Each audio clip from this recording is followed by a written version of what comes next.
श्री संजय सिंह जी। धन्यवाद मान्यवर, आपने फाइनेंस बिल पे मुझे अपनी बात कहने का मौका दिया।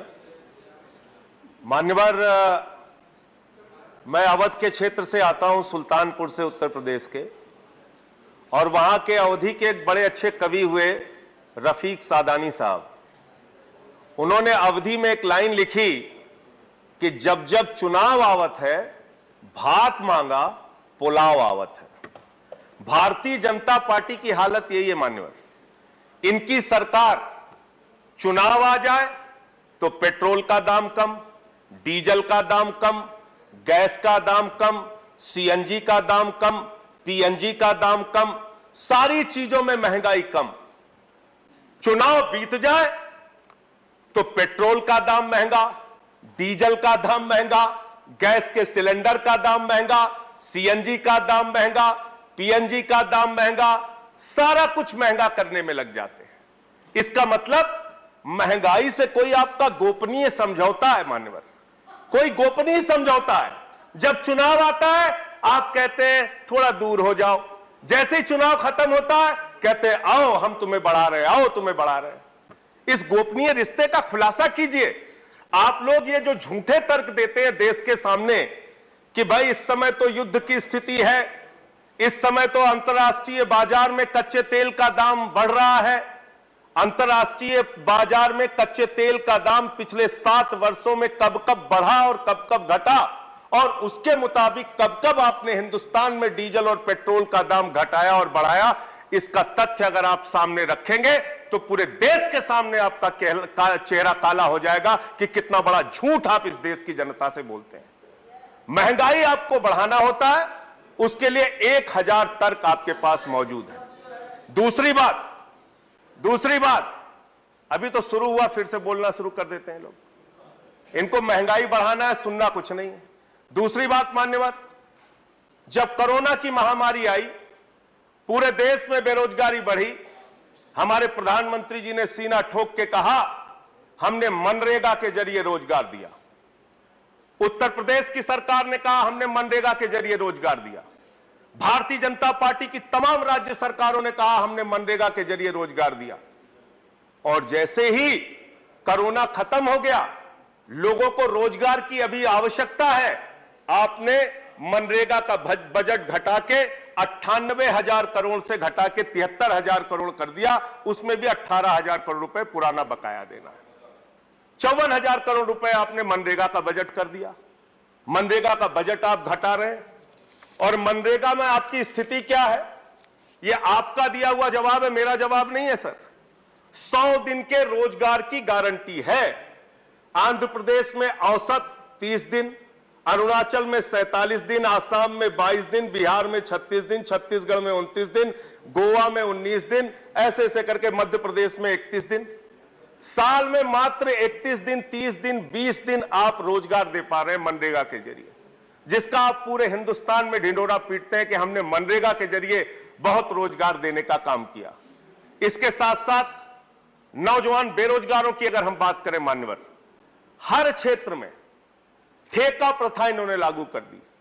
नौकरियां देने के बजाय आउटसोर्सिंग और ठेका प्रथा।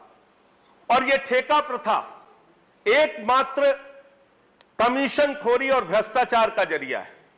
50,000 रुपए में, 25,000 रुपए में, 30,000 रुपए में, 20,000 रुपए में साइन कराया जाता है, और जो मजदूर होते हैं, जो कर्मचारी होते हैं, जो ठेके पे काम करने वाले नौजवान होते हैं, उनको 50% से भी कम पैसा दिया जाता है। यह होता है ठेका प्रथा।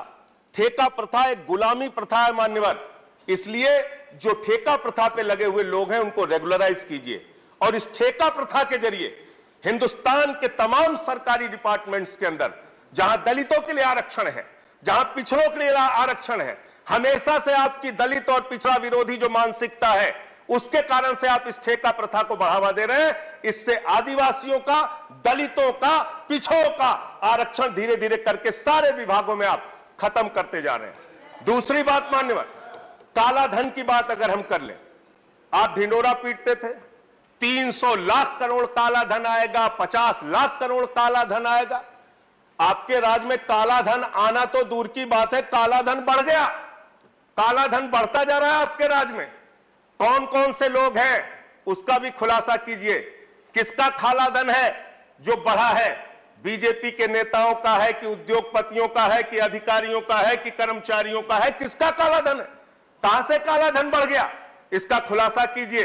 काला धन के नाम पर आपने इस देश की जनता को गुमराह किया। लोग आज भी मान्यवर 15 लाख की राह लगाए हुए कि उनके खाते में 15 लाख आएगा, उनके खाते में 15 लाख आएगा।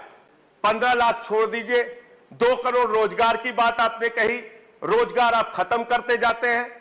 रेलवे की भर्ती का जिक्र मैंने किया था मान्यवर, दौड़ा दौड़ा के आप नौजवानों को पीटते हैं, FIR कराते हैं, मुकदमे कराते हैं, रोजगार उनको देते नहीं। NPA का जिक्र अभी विनय विश्वम जी कर रहे थे। 10.5 लाख करोड़ रुपए का NPA चंद पूंजीपतियों का है मान्यवर, और 10.5 लाख करोड़ रुपए के NPA में आपके बड़े बड़े पूंजीपति उद्योगपति जो आपके मित्रों हैं, जिनको हमारे आदरणीय प्रधानमंत्री जी कहते हैं मेहुल भाई, वो मेहुल भाई 20,000 करोड़ रुपए लेके हिंदुस्तान से भाग जाते हैं। 2900 करोड़ रुपए ललित मोदी लेके भाग जाते हैं। 6,000 करोड़ रुपए नितिन संदेशरा लेके भाग जाते हैं। नीरव मोदी हिंदुस्तान से हजारों करोड़ लूट के भाग जाते हैं। तो मैंने तो इस प्रस्ताव दिया था, और आज इस सदन में आपके माध्यम से मान्यवर मैं कह रहा हूं कि 50 करोड़ से ज्यादा जिस भी उद्योगपति या पूंजीपति का बकाया हो, उसका पासपोर्ट जब्त कर लीजिए। वो हिंदुस्तान छोड़कर भागने नहीं पाएगा।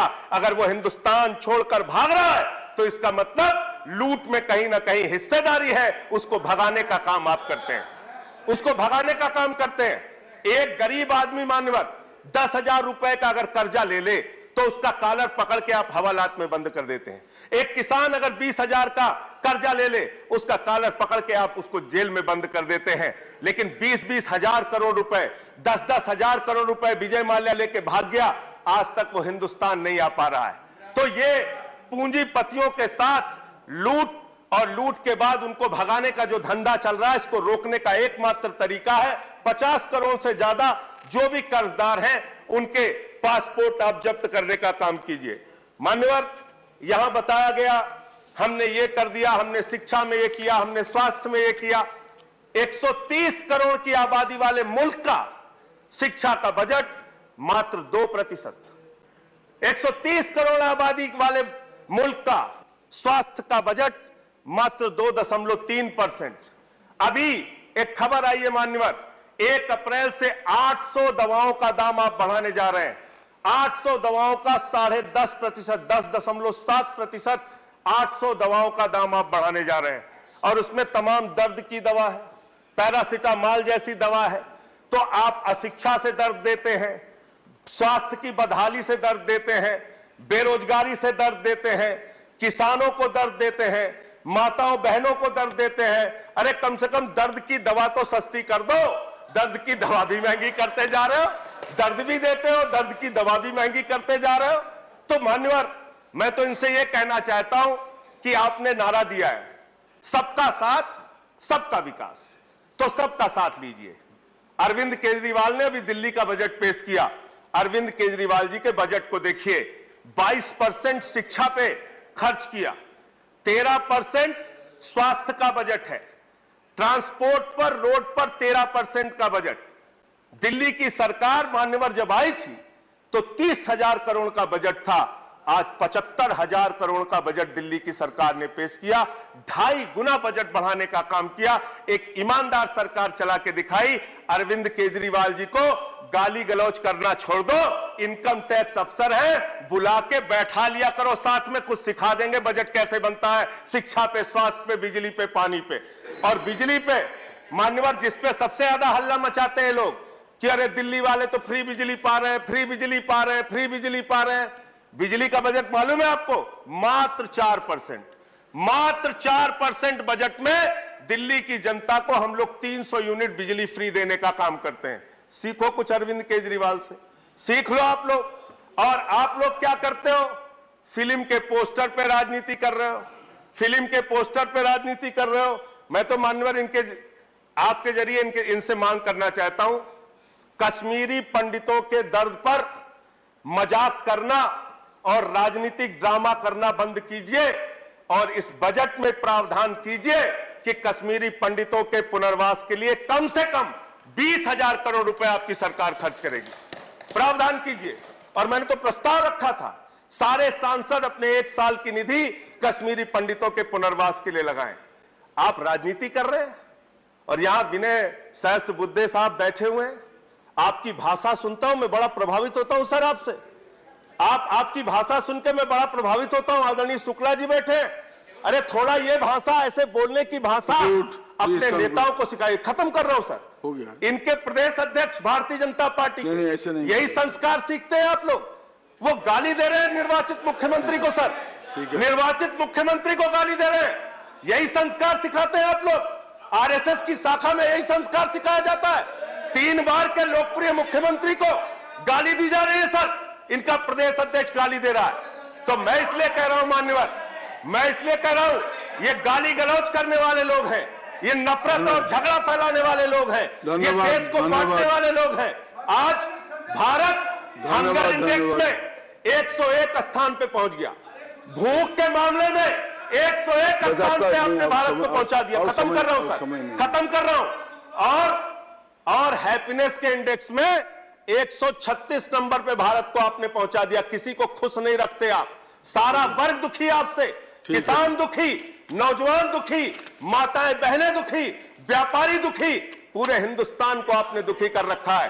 क्योंकि आपकी सरकार गरीबों की सरकार नहीं है, नौजवानों की सरकार नहीं है, पूंजीपतियों की सरकार है।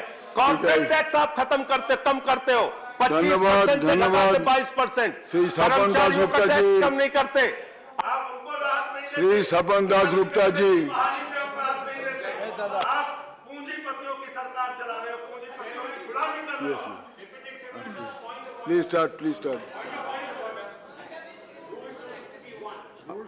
Kindly, Rule 261 says, 1 second. yeah, kindly. Sir, Rule 261, expansion of words from